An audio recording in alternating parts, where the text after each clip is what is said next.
చిన్న ప్రార్థన చేసుకుంటాం. పరిశుద్ధులైన మా తండ్రి, వందనాలు స్తోత్రాలు చెల్లించుకుంటూ సమయాన్ని సమర్పించుకుంటున్నాం. ఇదిగో నాయన, ఈ సమయం ఈ రోజు ఎంతో అద్భుతమైనటువంటిది. గడిచిన దినములో బట్టి ప్రేమ కుమార్ మేరీ ఈరోజు తన గృహము తరపున ఈ ప్రార్థన సహవాసమని ఏర్పాటు చేసుకుంటూ మీరు తనకిచ్చినటువంటి ఆశీర్వాదం దయాకిరీటమైన సంవత్సరాన్ని ధరింపజేస్తూ మరి నాయన వారి కుటుంబాన్ని ఆశీర్వదించు నడిపిస్తున్నటువంటి విధానం కొరకే వందనాలు. పరిశుద్ధుల యొక్క ఆరాధనలో మీరు ఉండండి. చదవబడినటువంటి ధ్యాన భాగాలు నేనైతే మాట్లాడలేను, కానీ ఈ యొక్క ఆదరణకర్తతో నాయన ఎల్లవేళలో కూడా మీరు ప్రకటిస్తున్నారు. ఈ రోజు కూడా మాకు సంపూర్ణమైనటువంటి ఆత్మీయ ఆహారంతో నింపి మీ ఘనతకు ప్రభావంకు మమ్మల్ని నడిపించుకోండి. లైవ్లో చూసినటువంటి బిడ్డలు కూడా జీవించండి. ఇక్కడికి వచ్చినటువంటి బిడ్డలందరినీ కూడా ఒక్కరిని కూడా విడిచిపెట్టకుండా నీ దీవులతో నింపండి. రావాల్సినటువంటి వారిని తోడుకొని రండి. అపవిత్రాత్మతో శోధింపబడినటువంటి వారిని కూడా మీ యొక్క శక్తితో నడిపించమని ప్రార్థిస్తున్నాం. ఎటువంటి దురాత్మను మమ్మల్ని కలత పెట్టకుండా నాయనా మీ యొక్క వాక్యానికి చెరుపుటకు అనేకమైనటువంటి శాతాల శక్తులు నాయనా మరి చెరుపుతున్నాయి కనుక వాటిని బట్టి మీ యొక్క ఆధీనంలో ఉంచుకుంటూ ఈ రోజు మీ యొక్క ధ్యాన భాగాలను ఉత్తర ప్రత్యుత్తరాలను వివరించి మాకందరికీ ఆత్మీయ ఆహారంతో నింపుదల దయచేయమని యేసు పరిశుద్ధ నామములో మరి వేడుకుంటూ ప్రార్థిస్తున్నాం తండ్రి. దేవునికి స్తోత్రం. మంచిది. ప్రేమైనటువంటి దేవుని బిడ్డలారా, ఇక్కడ మరి మనం చదువుకున్నాం 46వ కీర్తన ఉత్తర ప్రత్యుత్తరాలు 1 నుంచి 7 వరకు మనం చదువుకున్నాం. దేవుడు మనకు ఆశ్రయమును దుర్గమునై ఉన్నాడు. ఆపత్కాలములో ఆయన నమ్ముకొనదగిన సహాయకుడు. మరి నేను వివరించిన అవసరం లేదు, మీకు అందరికీ తెలిసినటువంటి మాటలు. దేవుడు మనకు ఆశ్రయము, మనకు దిక్కు, దుర్గమునై మనకు కాపుదలగా, మనకు చాలా దుర్గం అంటే బలమైనటువంటి దేవుడిగా మన ఎడల ఉంటున్నాడు ఆయన. గనుక ఆపత్కాలములో ఆయన మనకు నమ్ముకొనదగా సహాయకుడు. మన కాపుదలు ఇచ్చేటప్పుడు, మనము దేవునికి విజ్ఞాపన చేసేటప్పుడు తప్పనిసరిగా దేవుడు మనకు సహాయం చేస్తున్నాడు. గనుక ప్రేమైనటువంటి దేవుని బిడ్డలు 2వ వచనం చూద్దాం. కావున భూమి మార్పు నుండినను నడి సముద్రములలో పర్వతములు మునిగినను వాటి జలములు ఘోషించుచు మురుగు కట్టినను ఆ పొంగునకు పర్వతములు కదిలినను మనము భయపడము. దేవునికి స్తోత్రం. అందరికీ తెలిసినటువంటి విషయమే. సముద్రం కెరటాలు మీరు చూస్తారు, పొంగు భయంకరంగా వస్తుంది. అక్కడ ఉన్నటువంటి వాళ్ళందరూ కూడా భయపడతారు. ఎందుకంటే కెరటాలు అటువంటివి. ఆ నురుగు అంటే పొంగు. ఆ పొంగు భయంకరంగా మీదకి వస్తుంది, మళ్ళీ కిందకు అనుగుతుంది, మళ్ళీ మీదకి వస్తుంది. ఇలా చాలా మంది ఆ సముద్రంలో మరి నిర్లక్ష్యం కలిగినటువంటి వారు చనిపోవటం మనం చూస్తున్నాం. చాలా మట్టుగా ఆ నురుగుకు లేదంటే ఆ పొంగుకు కొట్టుకుని పోతుంటారు. కనుక ప్రేమైనటువంటి దేవుని బిడ్డలారా, దేవుని నమ్ముకున్నటువంటి వారికి అటువంటి ఆపదలు వచ్చినా మనము భయపడవలసిన అవసరము లేదు అని ఇక్కడ మనం చూడగలుగుతున్నాం. గనుక వాటి జలములు ఘోషించుచు మురుగు కట్టినను ఆ పొంగులకు పర్వతములు కదిలినను మనము భయపడకుందుము. తర్వాత ఒక నది కలదు, దాని కాలువలు దేవుని పట్టణమును సర్వోన్నతుని మందిరపు పరిశుద్ధ స్థలమును సంతోషపరుచున్నాయి. దేవుడు ఆ పట్టణంలో ఉన్నాడు, దానికి చలనము లేదు. చలనం అంటే తెలుసు కదా మీకు. దేవుడు ఆ పట్టణంలో ఉన్నాడు, చలనము లేదు అంటే ఖాతరు చేయటము లేదు, లేక దేవునికి ఏమాత్రం గుర్తింపు, దేవుడు మనకు గుర్తింపు లేదు. ప్రియులారా గమనించండి, ఆ పట్టణంలో దేవుడు ఉన్నాడు కానీ ఆ పట్టణానికి చలనము లేదు. ఈ రోజుల్లో మనుషుల్లో దేవుడు ఉంటున్నాడు కానీ దేవుడు మాలో ఉన్నాడని మనకు చలనము లేదు. చలనం మనకు లేదు అని అర్థం చేసుకోవాల్సినటువంటి అవసరం ఉంది. దేవుడు మనలో ఉన్నాడని చలనం గుర్తింపు ఉంటే మనం ప్రతిదానికి భయపడతాం. అవునా కాదా? ప్రతిదానికి భయపడతాం. అబద్ధం ఆడము, తప్పుడు త్రోవలు తొక్కము. అమ్మో దేవుడు నాలో ఉన్నాడు అని మనం ఏం చేస్తామండి? జాగ్రత్త కలిగి దేవునికి ఆనందపరిచినటువంటి కుమార్తెలుగా ఉంటాం. గనుకనే అక్కడ మరి దేవుడు ఆ పట్టణంలో ఉన్నాడు, కానీ దానికి చలనం లేదు. అరుణోదయమున దేవుడు దానికి సహాయం చేయని అరుణోదయమున మనకు కష్టాలు వచ్చేటప్పుడు దేవుడు మనకు సహాయం చేయగలిగినటువంటి శక్తి గలవాడు. గనుక అటువంటి దేవుడికి మనము మన హృదయంలో ఉన్నాడు, మనలో ఉన్నాడు అని గుర్తింపు ఉండాలి. 6వ వచనం, జనములు ఘోషించుచున్నవి, రాజ్యములు కదులుతున్నవి. ఆయన తన కంఠ స్వరము వినిపించగా భూమి కరిగిపోతున్నది. సైన్యములకు అధిపతి యెహోవా మనకు తోడై ఉన్నాడు. యాకోబు యొక్క దేవుడు మనకు ఆశ్చర్యమై ఉన్నాడు. ప్రేమైనటువంటి దేవుని బిడ్డలారా గమనించండి. యాకోబు యొక్క దేవుడు, అబ్రహాము యొక్క దేవుడు, ఇస్సాకు యొక్క దేవుడు అంటున్నాం, కానీ ఇక్కడ మన యొక్క దేవుడై ఉన్నాడు ఆయన. ఇక్కడ మనకు అబ్రహాము మనకు తండ్రి, ఇస్సాకు తండ్రి, యాకోబు తండ్రి, వారికి దేవుడై ఉన్నాడు. మనకు దేవుడై ఉన్నాడా లేదా? మరి ఎందుకంటే వాళ్ళ ముగ్గురు కూడా దేవుని యొక్క క్రమములు పాటించినటువంటి వారు. దేవుని క్రమములు పాటించినటువంటి వారే కాక దేవునికి లోబడినటువంటి వారు, దేవుని మాటలను వింటూ లోబడినటువంటి వారు. మనము కూడా దేవుని మాటలు వింటూ లోబడినటువంటి వారముగా ఉంటే అదిగో ఆ బాబు దేవుడు, ఈ అమ్మ దేవుడు అని ప్రతి ఒక్కరు కూడా పేరు పెట్టి మన దేవుడు అని దేవుడు అనిపించుకుంటాడు. గనుకనే ప్రేమైనటువంటి దేవుని బిడ్డలారా, పరిశుద్ధ గ్రంథంలో త్వరగా నేను మరి ధ్యాన భాగం చదివి ముగించబోతున్నాను. గమనించండి. మరి ఎటువంటి పరిస్థితుల్లో కూడా కీర్తనాకారుడు చెప్పినటువంటి మాట ఎటువంటిది కూడా పొల్లు, ఒక అక్షరం కూడా పొల్లు లేనటువంటి అక్షరమే, పొల్లు లేనటువంటి అక్షరమే. కావున ఆ అక్షరములు మనము అద్భుతముగా అర్థం చేసుకోవలసినటువంటి అవసరత ఎంతైనా ఉంది. ఇక్కడ రాజుల గ్రంథము, 2వ దినవృత్తాంతుల గ్రంథము కూడా కలిసి ఉంటారు. రాజుల గ్రంథము, 2వ దినవృత్తాంతుల గ్రంథం. ఇప్పుడు మీరు చదువుకున్నటువంటి ధ్యాన భాగంలో మరి రాజులు పరిపాలించినటువంటి ఇది. రాజులను దేవుడు ఏర్పాటు చేసుకునేవాడు. ఆ రాజులను దేవుడు ఏర్పాటు చేసుకుంటూ దేవుని యొక్క శక్తిని వారికి ఇవ్వటానికి సిద్ధపడేవాడు. వాళ్ళు దేవుని యొక్క శక్తిని పొందుకున్నటువంటి వారు దేవునికి లోపడి దేవునికి మరి అనుకూలమైనటువంటి వారిగా జీవిస్తే వాళ్ళు బహుగా దీవింపబడేవారు. ఎవరైతే దేవునికి లోబడక నాలో దేవుడు లేడు, దేవుడు ఏంటి చూడలేడు, దేవుడు లేడు అని అమాయకత్వమైనటువంటి ఉద్దేశంతో నడుచుకున్నటువంటి రాజులైన బలవంతులైన పతనమైపోయేవారు. వారికి దేవుడిచ్చినటువంటి అవకాశాన్ని పొందుకున్నటువంటి వారు భయభక్తులు కలిగి జీవించి బహుగా ఆశీర్వాదములతో నింపబడేవారు. వారు దేవుని మాటలు వింటే వాళ్ళకి ఆశీర్వాదములే. దేవుని మాటలు వినకుండా నిర్లక్ష్యముగా ఉండి వాళ్ళ ఇష్టానుసారంగా ప్రవర్తిస్తే వాళ్ళు మహాప్రమాదంలో పడేవాళ్ళు. ఆ రాజ్య పరిపాలన చేసేటప్పుడు రాజును బట్టి ఆ దేశము ఎలా ఉండేదంటే చాలా చక్కగా ఉన్నటువంటి దేశము. ఆ రాజు పరిపాలన మంచిగా ఉంటే ఆ దేశమంతా చాలా సువాసన కలిగినటువంటి దేశముగా ఉండేది. రాజులో ఎటువంటి తప్పుడు అడుగులు ఉంటే రాజ్యం అంతా కూడా పాడైపోయేది. ఆ రాజు మీదకి ఎటువంటి పరిస్థితుల్లో దేవునికి భయపడకుండా రాజ్యం ఉందనుకోండి, రాజ్యం మీదకి శత్రువులు దేవుడు పంపించేవాడు.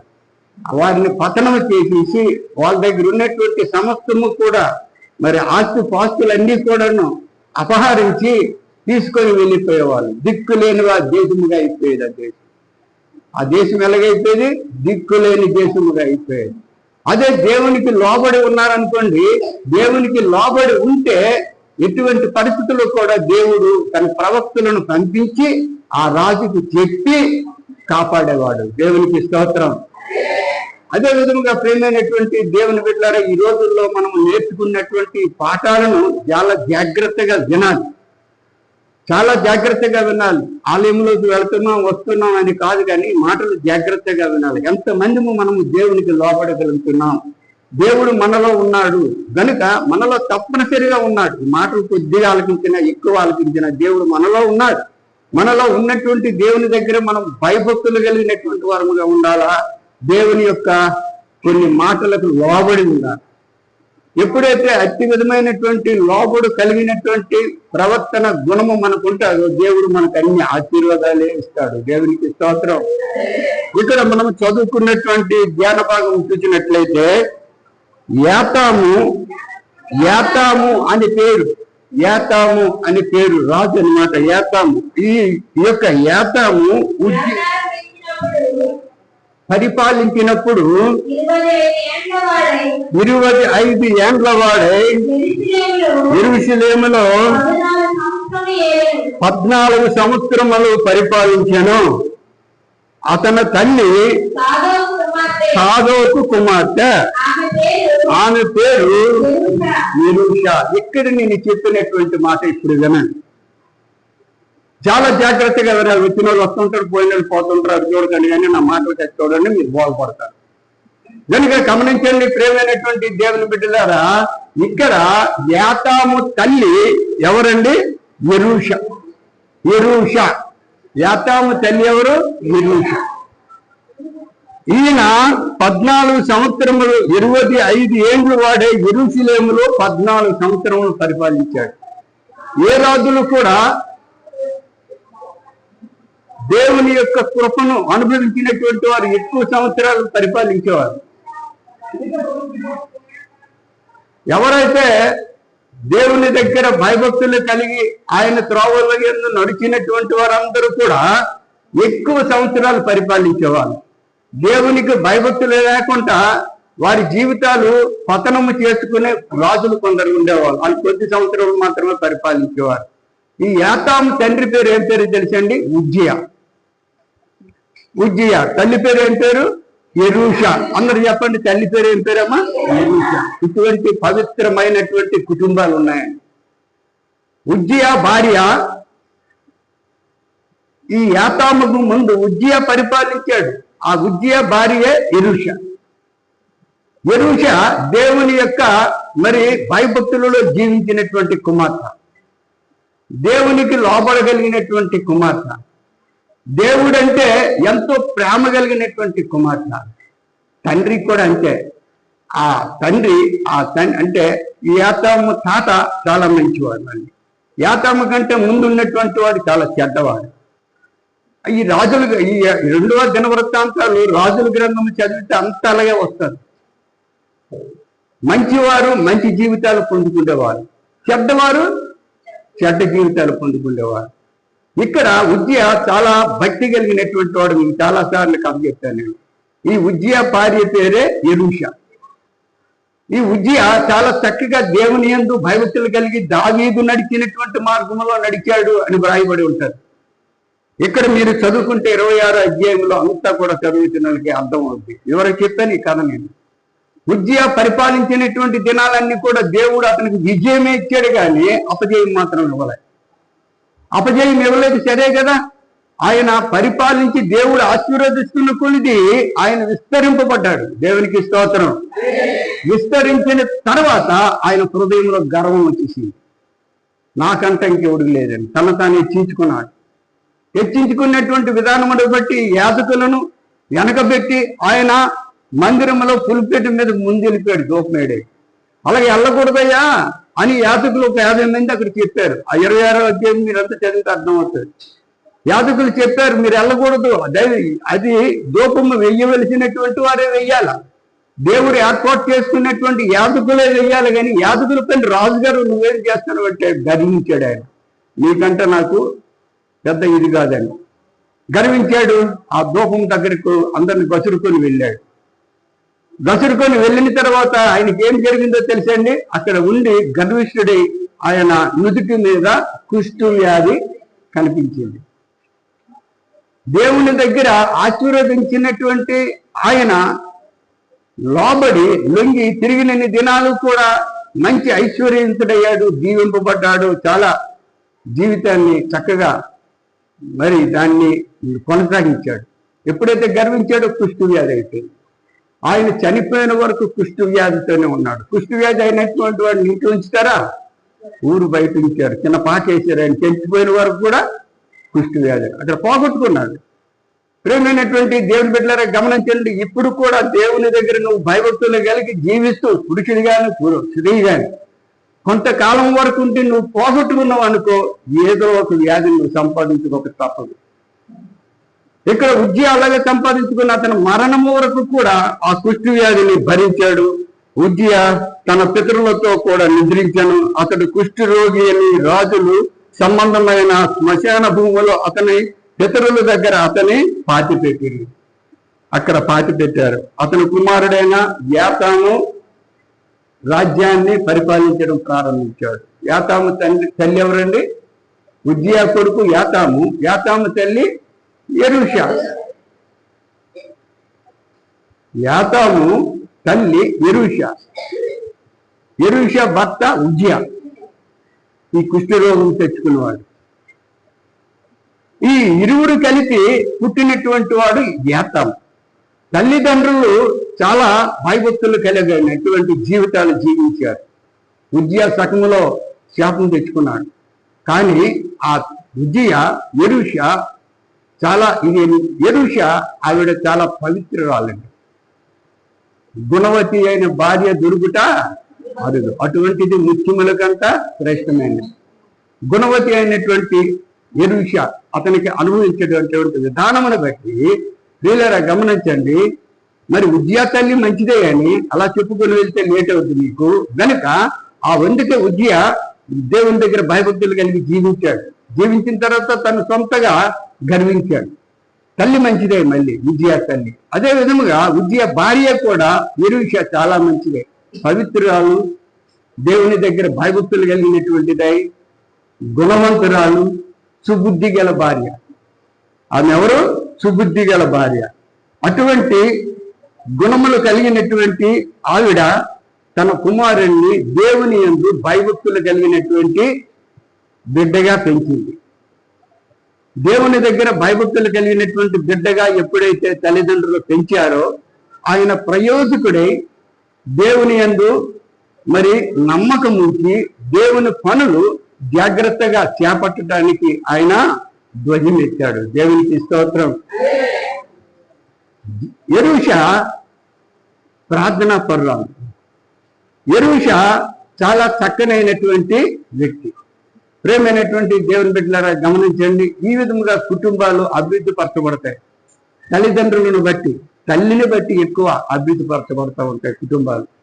అదే విధముగా ప్రేమైనటువంటి దేవుని బిడ్డలారా మరి మన కుటుంబాలను ఏ విధముగా మన బిడ్డలను నడిపించుకోవలను మనకు దేవుని జ్ఞానము కావాలి. దేవుని జ్ఞానం ఎప్పుడు వస్తుందంటే దేవుని దగ్గర మనము లోబడి దేవునితో సహవాసం చేయాలి. సహవాసం అంటే ప్రార్థన. ప్రార్థన చేస్తూ దేవుని యొక్క ప్రతి కార్యములో నువ్వు తిరిగేటప్పుడు దేవుడు తప్పకుండా నీకు జ్ఞానం ఇస్తాడు. నువ్వు ఎలా బ్రతకాలి, నీ భర్త ఎలా బ్రతకాలి. కొందరు భర్తలు చెప్పినా వినరనుకోండి, మరి కొందరైతే వింటారు. మరి నీ బిడ్డలను ఏ విధముగా నడిపించాలి, నీ బిడ్డలకు దేవుని యొక్క దీవెనలు ఏ విధంగా కృమ్మరింపబడేటట్టు చేయాలి అని జ్ఞానంతో ఉంటావు. కనుక ప్రేమైనటువంటి దేవుని బిడ్డలు ఈరోజు బాగా గమనించండి. యాతాము తన తల్లి అడుగుజాడల్లో నడుచుకున్నాడు కనుక తండ్రి చనిపోయాడు, కుష్టు వ్యాధితో చనిపోయాడు. అప్పుడు ఈయన రాజు అయ్యాడు. యెరూషా గురించి ప్రత్యేకమైనటువంటి చాలా మాటలు ఉన్నాయి. కనుక ఈ రోజుల్లో కుటుంబం తరపున ప్రార్థన పెట్టుకున్నటువంటి మేరీ, ప్రేమ కుమార్, వాళ్ళు కూడా భయభక్తులు కలిగి దేవునిలో అనుకోగలిగి ఎటువంటి పరిస్థితులు కూడా తన బిడ్డలను దేవునిలో నడిపించుకుంటూ తిరిగినటువంటి విధానాలు కావాలండి. నిజమే, మేరీ ప్రార్థనకు దాన్ని హాజరవుతుంటారు, బిడ్డలకు శుభ్రం చేసి సండే స్కూల్ పంపుతారు, చాలా మంచిది. గనుక ప్రేమ కుమారు కూడా వస్తాడు, చేస్తాడు, కానీ మన మధ్య లేడు. ఎటువంటి పరిస్థితుల్లో కూడా ఆయన మరి వేరే పనుల మీద వెళ్ళారు అనుకోండి. అయితే మన జీవితాలు దేవునికి అప్పచెప్పుకోవాలి. ఉజ్జియా తన జీవితాన్ని అప్పచెప్పుకున్నాడు, భార్యను బట్టి అప్పచెప్పుకున్నాడు. భార్య అద్భుతమైనటువంటి గుణవంతురాలు, చాలా చక్కనైనటువంటి క్రమములు పాటించి కుమారుని పెంచింది. ఇక్కడ మనం చూసినట్లయితే మరి లేవి 19:2 చూసినట్లయితే, మీరు పరిశుద్ధులై ఉండవలను, మీ దేవుడినైనా యెహోవానగు నేను పరిశుద్ధుడనై ఉన్నాను. దేవునికి స్తోత్రం. దేవుడు పరిశుద్ధుడు గనుక దేవుని నమ్మినటువంటి బిడ్డలు పరిశుద్ధులై ఉండాలి అని ఇక్కడ చెప్తున్నాడు. అదే సామెతలు 11:22 చూసినట్లయితే, వివేకము లేని స్త్రీ, మీరు చాలాసార్లు చదివారు, వివేకము లేని స్త్రీ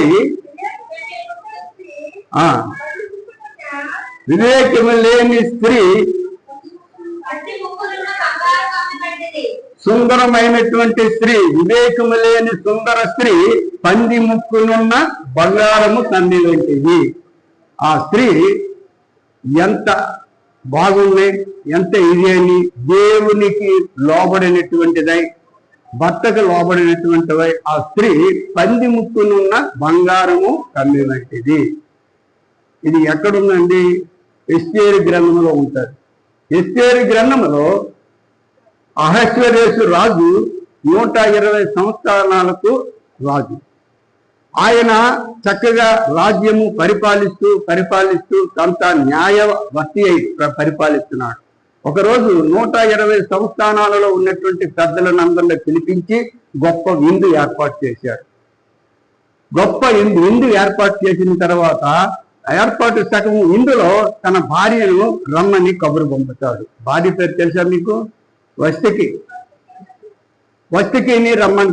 వస్తికి అందమైనదే, తన తొక్క చూసుకొని తన గర్వించినటువంటిదే, తన శరీరం చూసి గర్వించినటువంటిదే. కానీ దేవుని దగ్గర భయం లేదు, భర్త దగ్గర గౌరవం లేదు. గనుక ఆవిడ్ని రమ్మని చెప్తే రాదు భర్త మాట వినలేనటువంటి దానిగా ఉంటాడు. దేవుడు తనకిచ్చాడు వరం, ఒక యువరాణిగా ఉండాలని. కానీ యువరాణత్వాన్ని పాడు చేసుకోవటానికి సిద్ధపడింది. గనుక రావడానికి ఇష్టం, నేను రాననేసి గర్వంగా వెళ్ళినటువంటి ఆ పనివారితో కబురు పెట్టేసింది. అక్కడ అందరికీ కూడా అవమానం వస్తుందా, లేకుంటే సంతోషం వస్తుందా? చాలా అవమానపరచబడ్డాడు రాజు. అవమానపరచబడిన తర్వాత వాళ్ళందరూ గుమ్ముకూడి ఒక నిర్ణయానికి వచ్చారు. ఎందుకంటే నీకు ఎంత సుందర స్త్రీ ఉంటే పంది ముక్కునున్న బంగారం వంటిది, బంగారం కన్ని వంటిది, ఆమెను పక్క పెట్టేయండి. ఈ విధముగా మా స్త్రీలందరూ కూడా తయారైతే బాగుండదు. గనుక అత్యున్నతమైనటువంటి మంచి స్త్రీ, గుణవతి అయినటువంటి స్త్రీ నీకు కావాలి. గుణవతి అయినటువంటి స్త్రీని నీవు ఇప్పుడు చేసుకోవాలంటే ఆ రాజ్యాల్లో ఉన్నటువంటి వారిని 120 సంస్థానాలలో ఉన్నటువంటి స్త్రీలందరినీ, మీకు ఈ కథ తెలుసు, అందరిని పిలుస్తారు. అందులో ఎవరున్నారని ఇంపార్టెంట్? ఎస్తేరు. వెరీ గుడ్, దేవునికి స్తోత్రం. చూసారా ఎంత అందం ఉంటేటి, ఎంత ఇది ఉంటేటి. సౌందర్యం వ్యర్థమని సామెతల్లో చెప్పినటువంటి అందం మోసకరము, సౌందర్యం వ్యర్థం. పంది ముక్కునున్న కన్ను వెంటనే అయిపోయి పక్కెళ్ళిపోయి, రాణి లేదు, ఏమీ లేదు, తన జీవితమే రాయిపోలేదు, ధ్వంసమైపోయింది ఆ వ్యక్తికి. కానీ దానికి బదులు ఎవరు? సుందరవతి, అందమైనదై, గుణవతి అయినదై ఎస్తేరు రాణిగా గుర్తింపబడింది. దేవునికి స్తోత్రం. అదే విధముగా దేవుని దృష్టిలో సరి అయినటువంటి స్త్రీలు బంగారము కమ్మి కంట వజ్రము వలె తీర్చిస్తుంటారండి. వాళ్ళు వజ్రపూరితమైనట్టు. అలాంటిదై ఎరుష అటువంటి గుణము కలిగినటువంటిది గనుక తన కుమారుణ్ణి భయభక్తులో తీర్చింది కనుక ఇప్పుడు ధ్యాన భాగంలో మనం చూసినట్లయితే యాతాము ఏళ్ళను ఆరంభించినప్పుడు 25 ఏండ్ల వాడే యెరూషలేములో 16 సంవత్సరములు ఏలను. అతని తల్లి సాదోకు కుమార్తె, అంటే ఒక భక్తుడి యొక్క కుమార్తె, ఆమె పేరు యెరూష. యెహోవా మందిరములో ప్రవేశించుట తప్ప అతడు తండ్రి అయిన ఉజ్జియా యొక్క చర్య అంతటి ప్రకారము చేయుచు యెహోవా అంటే దేవుని దృష్టికి ఎలా ప్రవర్తించాడు? యథార్థముగానే ప్రవర్తించను. దేవునికి స్తోత్రం. అతని కాలంలో జనులు మరింత దుర్మార్గుగా ప్రవర్తించుచుండిరి. అతని కాలంలో జనులందరూ కూడా చాలా దుర్మార్గం. ఎందుకంటే వాళ్ళ యొక్క స్వభావాలు అపవిత్రాత్మకు అప్పచెప్పుకొని దుర్మార్గముగా ప్రవర్తించినప్పటికీ కూడా యాతాము కరెక్ట్ అయినటువంటి మార్గంలో వాళ్ళని నడిపించడానికి ప్రయత్నించేవాడు. యాతాము మంచి ఉద్యోగం కలిగినటువంటి దేవుని దగ్గర ఎంతో అద్భుతమైనటువంటి ఆశీర్వాదములు పొందుకున్నాడు. ఈరోజు ప్రేమ కుమారుడికి పుట్టినరోజు అవ్వచ్చు, లేదంటే ఇంకా ఏదో అవ్వచ్చు, కానీ దేవుని దగ్గర ప్రేమ పొందుకోవాలి. దయాకిరీటమైన సంవత్సరం తనకు ధరింపజేసేటప్పుడు దాన్ని సద్వినియోగం చేసుకోవాలి. సద్వినియోగం చేసుకొని దేవుని దగ్గర లోబడి ఉండాలి. ఎందరైతే దేవుని దగ్గర లోబడి కృతజ్ఞతాస్తుతులు చెల్లించుకుంటూ తన భార్యను బిడ్డలను మరి తన స్వాధీనంలో దేవునిలో చెప్పుకుంటూ నడుస్తారో వాళ్ళ జీవితాంతరం కూడా వాళ్ళ జీవిత సంవత్సరములు అధికములు అవుతుంటాయి. దేవునికి స్తోత్రం. కనుక ప్రేమైనటువంటి దేవుని బిడ్డలు, ఇక్కడ యాతాము తన తండ్రి ఉజ్జియా క్రమమును పాటించినటువంటి విధానమును బట్టి చక్కగా పాటించాడు ఆయన. గనుక అతని కాలంలో జనులు మరింత దుర్మార్గముగా ప్రవర్తించుచుండిరి. అతడు యెహోవా మందిరపు ఎత్తు ద్వారమును కట్టించి ఓపెలు దగ్గరనున్న గోడ చాలా మట్టుగా కట్టించాను. మరియు అతడు యూదా పర్వతములలో ప్రాకారములను కట్టించి అరణ్యములలో కోటలను దుర్గములను కట్టించాను. అతడు అమ్మోనీయుల రాజుతో యుద్ధము చేసి జయించను. గనుక అమ్మోనీయులు ఆ సంవత్సరము అతనికి 200 మణుగులు వెండిని, 10,000 కొలల గోధుమలను, 10,000 కొలల యవలను ఇచ్చిరి. ఈ ప్రకారముగా అమ్మోనీయులు మరు సంవత్సరమును 3వ సంవత్సరమును అతనికి చెల్లించిరి. ఈలాగు యాతాము తన దేవుడైన యెహోవా దృష్టికి యథార్థముగా ప్రవర్తించి బలపరచబడెను. యాతాము చేసిన ఇతర కార్యములను గూర్చి, అతడు చేసిన యుద్ధములన్నిటిని కూర్చి, అతని చర్యలు అంటే అతని గుణములు ప్రవర్తనలు గూర్చి ఇశ్రాయేలీయుల యోగా రాజుల గ్రంథమందు వ్రాయబడి ఉన్నది. అతడు ఏలనారంభించినప్పుడు 25 ఏండ్లు వాడే యెరూషలేములో 16 సంవత్సరములు ఏలెను. యాతాము తన పితరులతో కూడా నిద్రించెను. అతడు దావీదు పట్టణమందు పాతి పెట్టబడను. అతని కుమారుడైన ఆహాజు అతనికి బదులుగా రాజయ్యను. దేవునికి స్తోత్రం. అతను జీవించిన సంవత్సరములు, యాతాము జీవించిన సంవత్సరంలో అధికములయ్యాయండి. ఎందుకంటే తల్లి ఆశీర్వాదం, యెరూషా ఆశీర్వాదం, యెరూషా దీవెన పొందుకున్నాడు. గనుక అతను జీవించినటువంటి సంవత్సరములన్నీ కూడా దేవునిలో భయభక్తులు కలిగినటువంటి వాడుగా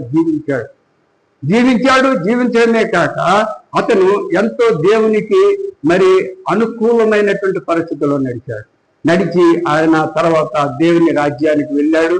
దావీదు పట్టణం అంటే తమాషా కాదండి. దావీదు ఏర్పడినటువంటి స్థలాలు పరలోకానికి చేరినటువంటి ఆత్మలవి. ఆ స్థలము దగ్గర అతని శరీరాన్ని భౌతిక గాయాన్ని పాతిపెట్టినటువంటి విధానమును బట్టి పరమవశుడే ఆ యాతాము ఆనందముతో పరవాసి అయి పరదేశంలో ఆయన దేవుని దగ్గరకు చేర్చబడ్డాడు. ఎవరి వల్ల? తల్లి వలన. అతని కుమారుడైనటువంటి ఆహాజు అతనికి రాజుగా ఉండి ఏలన ఆరంభించాడు, పరిపాలించాడు. ఆ ఆహాజు రాజు యాతాము కుమారుడైనటువంటి ఆహాజు రాజు తండ్రి వల్లే నడుచుకోలే. అక్కడ ఉన్నటువంటి దుష్టులైనటువంటి స్నేహితులను పాటించాడు. ఆ స్నేహితులు పాటించడమే కాదు, అక్కడ ఉన్నటువంటి చెడ్డవన్నీ కూడా తన హృదయంలో పెట్టుకున్నాడు. చెడ్డవన్నీ తన హృదయంలో పెట్టుకుని యథార్థముగా ప్రవర్తించలేదు. ఆ బయలుదేవతలను వీటిని పోత విగ్రహంలోను అన్ని చేసుకునేవాడు.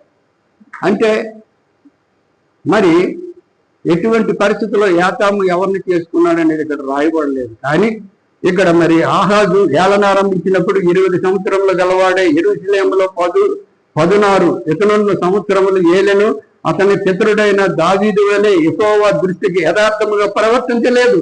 అతడు ఇశ్రాయేలు రాజుల మార్గములనందు నడిచి, ఇశ్రాయేలు అంటే చెడ్డ రాజులు, బయలు దేవత రూపముగా పోత విగ్రహములను చేయించి, మరియు అతడు బెన్ హిన్నోము లోయందు ధూపం వేసి ఇశ్రాయేలు ఎదుట నుండి యెహోవా తోలి వేసిన జనముల హేయ క్రియలు చొప్పున, చెడ్డ పనులు చొప్పున తన కుమారులను అగ్నిలో దహించెను. దహించినంటే కాల్చివేశాడు. గనుక ఈ కథ మనం అలా చెప్పుకొని ఉంటే, ఇక్కడ యాతాము కుమారుడు, యాతాము తండ్రి భక్తి కలిగినటువంటి వాడే, కుమారుడు చెడిపోయాడు. తన భార్య పేరు రాయలేదు, తన తల్లి పేరు రాయలేదు. ఆ తల్లి ఎలాంటిదో మనకు తెలియదు, ఈ బైబిల్లో రాయబడలేదు. ఎందుకంటే ఉన్నతమైనటువంటి తల్లుల పేర్లు మాత్రము బైబిల్లో రాయబడతాయి. ఇక్కడ యాతాము తల్లి ఎరుషా పేరు వ్రాయబడింది, కానీ యాతాము యొక్క కుమారుడు ఆహాజు యొక్క తల్లి పేరు వ్రాయబడింది. ఎందుకంటే ఇక్కడ ఆహాజు చెడ్డవాడైపోయాడు, ప్రవర్తించాడు. తర్వాత తన జీవితం చిత్రవద అయిపోయింది. అలా చదవండి ఆ అధ్యాయము, మీకు అర్థమవుతుంది. చిత్రవద అయిపోయింది. ఎందుకు? పనికి మాలినటువంటి వాడే దేవుని దగ్గర విరోధమై దేవుడు ఇతరుల ద్వారా చంపబడ్డాడు. ఆశీర్వాదాలు లేవు అతనికి. ఆశీర్వాదాలు లోకాచార్యాలు అనుసరించాడు. లోకంలో ఉన్నటువంటి వాటి అవే శ్రేష్టం అనుకొని బహుగా ఆశీర్వదించడమే కాక ఆ యొక్క మరి శాపములన్నీ తీసుకున్నాడు. మరి తన తల్లి ఎలాంటిదో మనకు తెలియదు. ఇక్కడ ఉజ్జియా భార్య చాలా మంచిది కనుక ఉజ్జియా భక్తుపరుడు.